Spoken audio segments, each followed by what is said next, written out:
খবর শুনছেন বর্তমান নিউজ টিভি ইউটিউব চ্যানেল থেকে। আজকের বিশেষ খবর হলো, দিল্লিতে অমিত শাহের সঙ্গে বৈঠক। শুভেন্দু অধিকারী রাজ্যের হিংসা নিয়ে কথা তুলে দিয়েছেন একাধিক ভিডিও। তুই বাঁচবি না, রাতের বেলায় মাত্র ৪৬ সেকেন্ডের হুমকি। ফোন পেলেন মদন মিত্র। বেআইনিভাবে জমি দখল, মমতার নির্দেশের পরেই প্রভাবশালী নেতাকে বহিষ্কার করল তৃণমূল। বাংলার আবহাওয়ায় বড় বদল। আগামী ৫ দিনে কেমন হতে চলেছে উত্তর দক্ষিণবঙ্গ? উপনির্বাচনে তৃণমূলের উপর নেতিবাচক প্রভাব ফেলতে প্রকাশ্যে আনা হয়েছে পুরনো ভিডিও। তোপ দাগলেন দিদি। লোকসভা ভোটের পর ১ মাসে ৫ ঘটনায় বিড়ম্বনায় তৃণমূল, কিন্তু আন্দোলনের স্মরণীতে বিরোধীরা কই? ডাকাত দলের মাস্টার মাইন্ড, ডোমজুড়ের ডাকাতির পরিকল্পনাও তার। চাচির কথা জানলে অবাক হবেন। আরিয়াদহে গ্রেপ্তার জয়ন্তের সঙ্গী প্রসেন সাঁড়াশি দিয়ে কিশোরীকে নিগ্রহ করেছিল সে। রায়গঞ্জের উপনির্বাচনের ফল, এবার হাড্ডাহাড্ডি লড়াই। প্রতিদিন নিয়মিত খবর শোনার জন্য বর্তমান নিউজ টিভি চ্যানেলটিকে সাবস্ক্রাইব করুন। আসছি বিস্তারিত খবরে। দিল্লিতে আমার স্বরাষ্ট্রমন্ত্রী অমিত শাহের সাথে লড়াই, দলনেতা শুভেন্দু অধিকারী। ভোটে বিজয়ের দলনেতা রাজ্যে একের পর এক হিংসা, গণপিটুনি নিয়ে অমিত শাহকে আদেশ বলে জানা যাচ্ছে। চোপড়া জেসিপি থেকে আরিয়াদহে জয়ন্ত সিংহের অত্যাচারের বিভিন্ন ভিডিও পেনড্রাইভে অমিত শাহের কথা উল্লেখ করেছেন। নিজের এক্স হ্যান্ডেলে কেন্দ্রীয় স্বরাষ্ট্রমন্ত্রীর সঙ্গে তার বৈঠকের ছবি পোস্ট করে শুভেন্দু অধিকারী বলেছেন, তিনি মাননীয় কেন্দ্রীয় স্বরাষ্ট্রমন্ত্রীকে ধন্যবাদ জানাতে চান। এদিন তার সঙ্গে কেন্দ্রীয় স্বরাষ্ট্রমন্ত্রীর ৪৫ মিনিটের বৈঠক হয়েছে বলে জানিয়েছেন শুভেন্দু অধিকারী। এছাড়া বিরোধী দলনেতা কামারহাটি আরিয়াদহ থেকে চোপড়ায় তৃণমূল নেতা তাজিমুল হরফে জেসিপি এবং জয়ন্ত সিং দ্বারা মহিলাদের উপর কিভাবে অপরাধ সংঘটিত হয়েছে সে কথা তিনি তুলে ধরেছেন। পাশাপাশি কেন্দ্রীয় স্বরাষ্ট্রমন্ত্রী অমিত শাহ বিরোধী দলনেতার কাছ থেকে ভোট পরবর্তী হিংসার শিকারদের সম্পর্কে খোঁজখবর নেন। শুভেন্দু অধিকারী এক্স হ্যান্ডেলে জানিয়েছেন, তিনি কেন্দ্রীয় স্বরাষ্ট্রমন্ত্রীর হাতে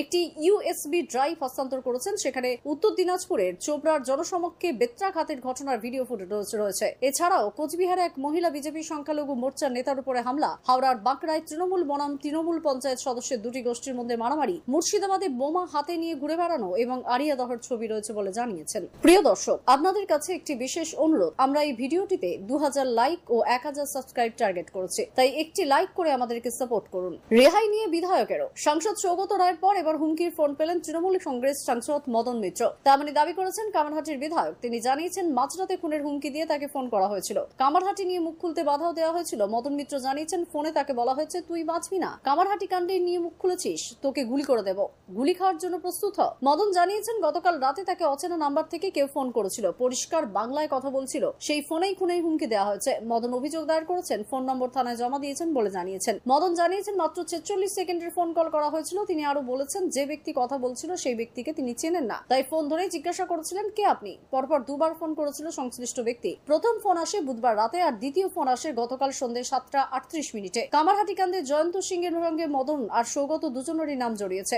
যা নিয়ে দুই তৃণমূল নেতার মধ্যে তরতাজাও শুরু হয়েছে। এবার দুই তৃণমূল নেতার পরেও পরপর ফোনে হুমকি পেলেন, যা নিয়ে চিন্তা বাড়ছে প্রশাসনের। বড়সড় পদক্ষেপ, বহিষ্কার করা হলো তৃণমূল নেতা গৌতম গোস্বামীকে। সরকারি জমি জবরদখল কাণ্ডে তাকে গ্রেপ্তার করে পুলিশ। যেহেতু তৃণমূল নেতা বর্তমানে পুলিশ হেফাজতে রয়েছে, আর এর মধ্যেই বড় পদক্ষেপ শাসক দল তৃণমূলের। এই সিদ্ধান্তকে স্বাগত জানিয়েছেন স্থানীয় বিজেপি নেতৃত্ব। তৃণমূলের এই সিদ্ধান্তকে বোধহয় বলে কটাক্ষ ছুড়ে দিয়েছেন তারা। একের পর এক সরকারি জমি দখল নিয়ে কড়া ভাষায় আক্রমণ চালান মমতা বন্দ্যোপাধ্যায়। এই বিষয়ে জনপ্রতিনিধি থেকে শুরু করে রাজ্যের মন্ত্রীদেরও রীতিমতো তুলনা করেন। প্রকাশ্য সভায় শিলিগুড়ির মেয়র গৌতম দেবকেও বার্তা দেন মুখ্যমন্ত্রী, এমনকি এর পিছনে একটা চক্র কাজ করছে। বিপুল টাকার লেনদেন নিয়েও সরব হন। এরপরেই রং না দেখে ঘটনার সঙ্গে জড়িত অভিযুক্তদের ধরতে পুলিশকে কড়া নির্দেশ দেন প্রশাসনিক প্রধান। গতকাল থেকে বহিষ্কার করা হলো। এই প্রসঙ্গে জেলা তৃণমূল কংগ্রেসের সভানেত্রী মহুয়া গোপ জানান, রাজ্য তৃণমূলের নির্দেশে গৌতমকে বহিষ্কার করা হয়েছে। খবর শুনছেন বর্তমান নিউজ টিভি ইউটিউব চ্যানেল থেকে। ফিরে আসছি আবহাওয়ার খবরে। ধীরে ধীরে উত্তরবঙ্গে বৃষ্টি কমার পূর্বাভাস আবহাওয়া দপ্তরের। তবে বৃহস্পতিবারের পরে শুক্রবার দক্ষিণবঙ্গ জুড়ে অস্বস্তির আবহাওয়া। বুধবার বর্ধমান, পানাগড় ও ঝাড়গ্রামের সর্বোচ্চ তাপমাত্রা ছিল ৩৭ ডিগ্রি কিংবা তার বেশি।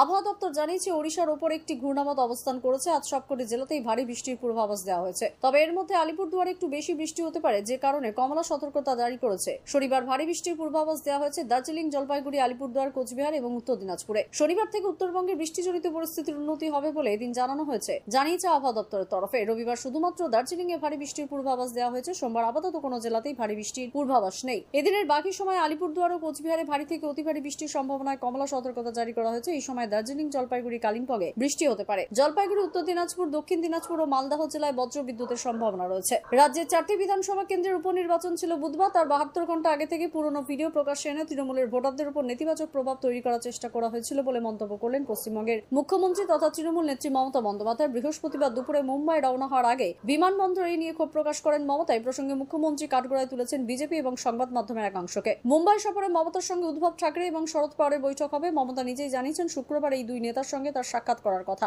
মমতা জানিয়েছেন শুক্রবার বিকেল 4টার সময় তিনি দেখা করবেন উদ্ভবের সঙ্গে, তারপর বিকেল 5টায় শরদের বাড়িতে দেখা করবেন তিনি। মমতা এও জানিয়েছেন সমাজবাদী পার্টি নেতা অখিলেশ যাদবও পৌঁছাবেন মুম্বাই, তার সঙ্গেও দেখা হতে পারে, তবে পূর্ব নির্ধারিত কোনো সময়সূচি নেই। শুক্রবার মুকেশ তন্ময়ের বিবাহের অনুষ্ঠানে যোগ দিয়ে শনিবার মমতার কলকাতায় ফেরার কথা। বাঁকুড়ার ঘটনা প্রসঙ্গে উত্থাপন করেন তৃণমূল নেত্রী। তিনি বলেন, বাঁকুড়া রানীবাঁধের কাছে একটি ঘটনা নিয়ে বিজেপি ময়দানে নেমেছে। আমি খোঁজ নিয়ে দেখলাম ওখানে যা ঘটেছে তা পুরোটাই পারিবারিক বিবাদের কারণে। পুলিশ ব্যবস্থা নিয়েছে। বিজেপি অভিযোগ করেছিল রানীবাঁধে তাদের বুথ সম্পাদক বঙ্কু বিহারী মাহাতাকে খুন করেছে তৃণমূলের লোকজন। রাজ্যে বিজেপির এক্স হ্যান্ডেল থেকে মৃতের ছবিও পোস্ট করা হয়েছিল। বৃহস্পতিবার সকালে সেই পোস্টকে রিপোস্ট করে বাঁকুড়া জেলা পুলিশের পক্ষ থেকে লেখা হয়েছে, একটি ঘটনাকে কেন্দ্র করে ভুয়ো তথ্য ছড়ানো হচ্ছে। এই ঘটনা ইতিমধ্যে অভিযোগ দায়ের করা হয়েছে এবং ওই গ্রামে 3 জনকে গ্রেপ্তার করা হয়েছে। পুলিশের এও দাবি জমি সংক্রান্ত বিবাদের জেরে এই ঘটনা ঘটেছিল। লোকসভা ভোটের ফল ঘোষণা হয়েছে গত 4 জুন। বাংলায় বিজেপিকে আগের বারের থেকে কমিয়ে সিপিএম কংগ্রেসকে কার্যত দুর্মুষ করে 29টি আসনে জিতেছে তৃণমূল, কিন্তু তারপর থেকে অন্তত 5টি ঘটনায় শাসক দল বিলম্বিত। কখনো তা প্রশাসনিক সিদ্ধান্তে, কখনো তা রাজনৈতিক এবং কখনো সাংগঠনিক বিষয়। কোন ক্ষেত্রে 1 পা এগিয়ে তো 2 পা পিছিয়ে আসতে হয়েছে। কোনটিতে সংশ্লিষ্টদের কড়া সমালোচনা করে ভাবমূর্তি স্বচ্ছ রাখার চেষ্টা চালাচ্ছে শাসক দল শীর্ষ নেতৃত্ব।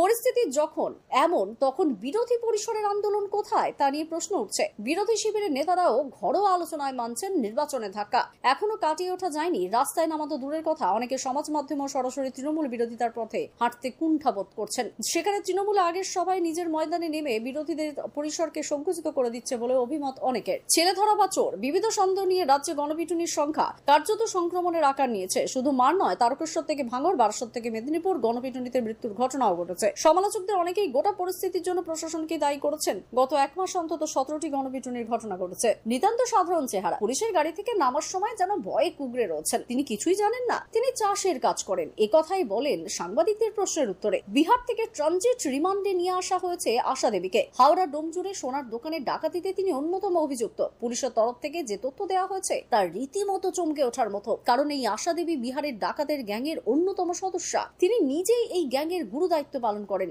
ডাকাতদের কাছে তিনি চাচি নামে পরিচিত। এই চাচিকে ঘিরে এখন রহস্যের জাল ঘনীভূত। বছর 49 বছর। আশা দেবী হরফে চাচির বিহারের সমস্তিপুর এলাকায় তার বাড়ি। বিহারে তিনি কোনো অপরাধ চক্রের সঙ্গে জড়িত নন। বিহার পুলিশের কাছে তার বিরুদ্ধে কোনো অভিযোগ নেই, কিন্তু একাধিক রাজ্যে এই চাচির বিরুদ্ধে অভিযোগ শোনা গিয়েছে। চাচি ডাকাতের পরেও সব ধরনের লজিস্টিক সাপোর্ট দিতেন চাচি। ডাকাতরা কোথায় গা ঢাকা দেবে, ডাকাতের জিনিস কোথায় জমা হবে, সোনার গয়না সহ অন্যান্য লুটের মাল কোথায় যাবে, কিভাবে কত টাকায় বিক্রি হবে, এই সবকিছুই চাচি নিয়ন্ত্রণ করতেন। শেষ পর্যন্ত হাওড়া পুলিশের হাতে ধরা পড়ে গেলেন ওই মহিলা। হাওড়া আদালতে গতকাল তাকে তোলা হয়। তিনি এই ব্যাপারে কিছুই জানেন না, ডাকাতদের কাউকেই চেনেন না তিনি। এই কথা সাংবাদিকদের বলেন, চোখে মুখে তার ভয়ের ছাপ। পুলিশের জালে জয়ন্ত সিং এর আরেক সাগরেদ, ধৃত ব্যক্তির নাম প্রসেন দাস ওরফে লালটু। আরিয়াদহ এলাকায় জয়ন্ত সিং ও তার সঙ্গীরা ত্রাসের রাজত্ব কায়েম করে রেখেছে দীর্ঘদিন থেকে। এই কথাই সাধারণ মানুষের থেকে জানা গিয়েছে। তালতলা ক্লাব এলাকায় চোর সন্দেহে কিশোরকে ধরা হয়েছিল। এই প্রসেন দাস তার উপর অত্যাচার করে যৌন নির্যাতন করা হয় বলে অভিযোগ। সেই ভিডিও ভাইরাল হয়েছে। সেই ভিডিওতেই প্রসেনকে দেখা গিয়েছে। যদিও সেই ভাইরাল ভিডিওর সত্যতা